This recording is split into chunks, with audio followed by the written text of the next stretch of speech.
great bunch of people within them. Right.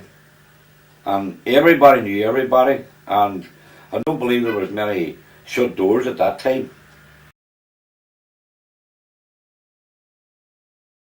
Tommy McCauley, God rest him, Tommy would come along and he'd be sitting in the balcony and he'd say, "Good night, girls." "Good night, Tommy." And Tommy would stand and sing to us at 4 in the morning. And he'd finish singing it and then he'd say, "Good night, girls." And he'd say, "Good night, Tommy. Now, any of you girls want walked home?" "No, Tommy, thanks very much." He would walk right round and go over and up to his flat, and his flat was upstairs.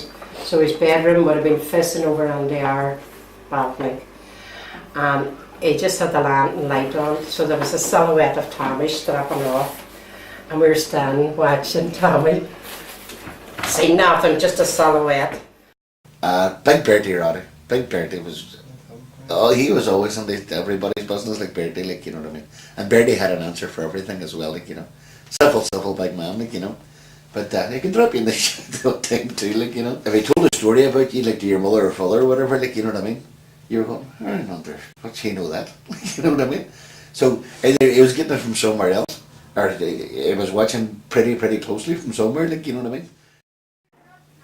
My sister was going with a fella, right, and Tilly Good used to sit in a chair. She was a, right, do you know what Tilly was like? She was like a granny you would see years and years ago with a wee bun, but a big woman. And Arthur Good, he was a gentleman. I hardly heard that man speak because she roared all the time. Tell she was a good And she had some tongue in her. Right? So Tom up the hedge. So she would come up and she would said, "I seen your sister going out the night now." She was really broad. "And I don't like her, look at that bastard." Yeah. "I like your bastard, but I don't like his bastard." Jeez. There's a woman that lives up the street here, up there, ONeill. Her man Bernard got a mercy on him. And we went out the weekend and had a few houser fathers and blah blah and all that. We had a few drinks and all that. But Bernard used to stand when he come home. He used to stand on the 8th floor, and he would start singing Marguerite and all few great songs that are still floating about today. And Bernard would have sung there, and nobody ever says, "Shut up and go on the house." We used to stand out the land and listen to it. Mrs. Casey, she wouldn't let a Wayne pass. She'd come out, she was always throwing water, washing out the front there. She lived in the first flat, coming round from the rocking chair. She lived in the first flat. And she was always throwing the water. And every time I worked in the house next I got up at the time, and I'd be coming up from work, and she'd say, "Them wee boys of yours is up there, and they're out that front."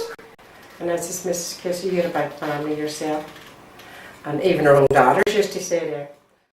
Well, if you had your front door open, like for a joke, they used to Read out your hall, like leave all your picture furniture out, and, you know. and leave it, or maybe take it on to another flat and say, "Geez, where'd all this go to," you know. Well, Mr. Caird used to do it, and our Sean, a brother of mine, used to do it, And my father used to do it. then he had many Pickett's Wayne used to do it. Well, they done it for real, like, you know. They get up at 4 in the They morning. done it like when you They were were back. Edit Throw that. that out.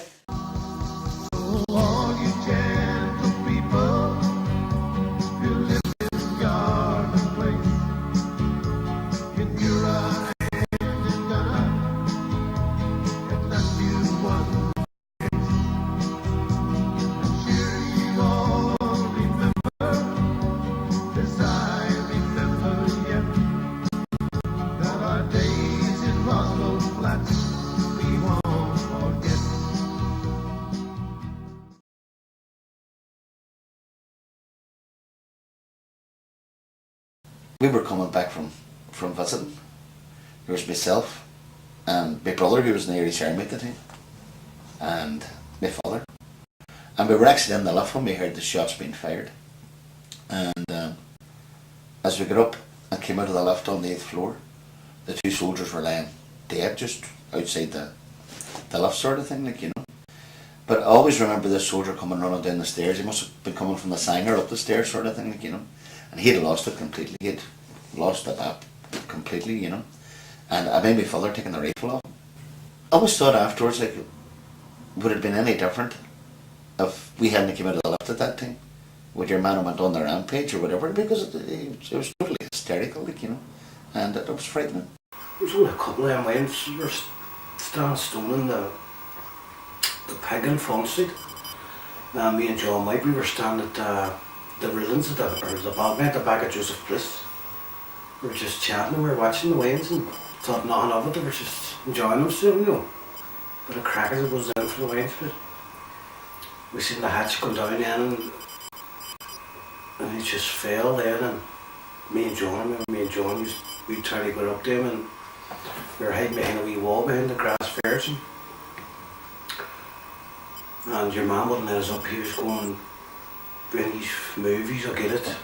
He was shooting out of the pig, and we were hiding behind the wall, and we got up behind him. Remember the passenger, whoever it was, the soldier, he must be in charge or something. So after a couple of minutes then he leaned over towards the driver's hatch and he says, go ahead, go up and get him. And no life on him, isn't there? And she rang, Gary, you's alright. I says, we're great. No, are you sure? She said. Because I saw on the news there's terrible bad riding around the high flats. They even threw a cooker out the window. And she says, stuck in a police jeep or something. I says, I'd you'd ask cooker. I went up to get it, but I went out the window.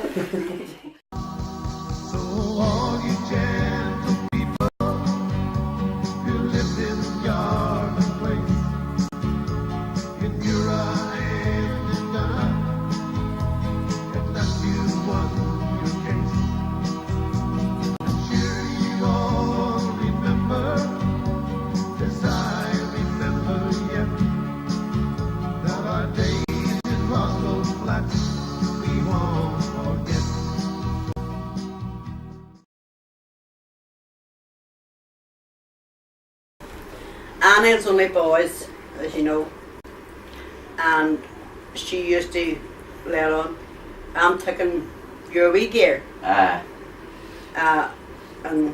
what, Kathy? No, I'm staying with my mammy. I'm taking you because I have no wee gear, and I'm taking you. So this day me and Annie was down in Quigley's down for Valley Bars. And we were collecting for 15th. That's right. So, and Danny Quigley was the quiet man that you would ever meet. And our Kathy, she was a cheeky wee bitch. And everything was all out for her. She says, Danny, would you give Annie a baby? We were down the man couldn't even turn around his hair. Dana was coming to visit the flats, and all the nieces and were all excited about Dana coming. This is well after she won the Eurovision, and she was coming to pay a visit to all the flats. And I says to the nieces, I used to go here, you know. She lived in the fifth floor in there, and I used to go here, you know, not thinking. So then Dana paid the visit, and she was down below, and the four of them went, you used to go with my Uncle John. And in fairness to Dana, who I never went with her dad at the right, said, aye, that's right. We had one phone box at the bottom of the high flats, and I remember coming on from Bingo one night, and we were going on the road going rest back Johnny Pine was standing on the old phone box, and there was no one on it, and he was pressing away, and he said, Johnny, are you alright? And I went for this slot to take me to the first floor. She used to shout up, John, like we were up the top, she's down the back. Johnny McLaughlin. No, that's your man, Johnny McLaughlin. With Philomena. Molly Barr's charging me another penny and I don't have it down. Throw it out the window. But I mind one day we were standing on the balcony and there was Silly Robin and big Philomena McLaughlin. And she passed that day and all used people, it dyes your hair. And I says, well, I don't dye mine. She dyes natural. And she says, for you, Philomena, when you get your cream fingers, we know where you go shortly into the bedroom for a few hours. No commotion anyway. you know, she was throwing herself out and she had her leg out, you know, the one that pushed out, and she had her leg out and everybody was down, you know, on the ground, up and calling. They ended up, the police, you know, was coming and the spell was coming up and they was full, you know, and they, what's wrong, everybody said, God, there's one up there, it's when he threw herself out the window. And he was with in the middle, and he said, Mrs. Frith, he says, are you going to jump or what are you going to do? She says, how dare you tell me to jump in my own flat? How dare you? So she gets on the wall. The woman had died. She's an old woman. No, nice lady now, she definitely did. And we always went to all the wakes. Funny enough, when you say about wakes, the same as Molly Bar, you thought if there's a wake tonight we'll go because we're going to get a cigarette. Me and Nancy went to every wake it was going, no matter whereabouts. Well, we knew them. Well, we didn't. We knew we'd go. We were going to get a cigarette.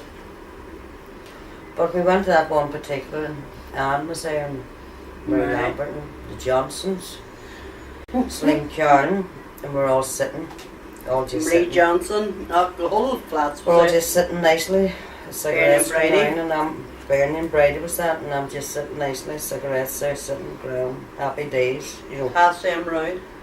And the next thing, a box of chocolates comes round, They give her Marie and they give the sweetie. Mary And Lambert. she was just about to put it in And their I mouth. says, And belong to woman. the son says, God, that was my mother's favourite. And she choked on the sweet and had to run out the bathroom and throw it down the toilet. I mean, my first drinking experience in the flats. First time ever I got drunk, like, you know what I mean? Coming home that night, and we lived downstairs, the downstairs flat, like, you know what I mean? And my father couldn't have knew I was drinking at that time because it wouldn't have been fair to my father because he was off with drinking all the rest of it. We were warned if we were going out, we were having a drink to come back in reasonable enough shape, but I was blocked this night, like, you know. And our Kevin was along with me, and we gets over the balcony, we came over, mind it as well, up Fawn Street, and the steps that way, and round the flats. And as we got to about John Tierney's house, which was about 4 or 5 doors away from us, like, you know what I mean, shoes off, open the door, shh, down the stairs. As I was about the 5th stairway from the bottom, our Kevin fell on me, pushed me. 2 of us landed in a heap outside my dad's bedroom door. But you talk about a scatter trying to get into the bedroom before my dad came out on the wee landing, like, you know. We managed it all right. And he said, "What's out, Charles? Carry on a bit. We're only messing, you know." And they bed. Of course, you lie down. The head's thirsty, spot. Had to be sick. Not going into the toilet. Because with Irish, we've been sick in the toilet. He'll come out and open the window. Wah! In about 5 seconds, and you hear the splash. That's the ground. This boy, "You dirty bastard! I'm gonna get fucking splattered for that." That was my first experience drinking on the flats. The 5-second delay, I'll never forget it. So all you gentle people, you live in yard and place. If you're a hand in the night, if that's you want your case, I'm sure you all remember, as I remember yet, that our days in Roswell Flats, we won't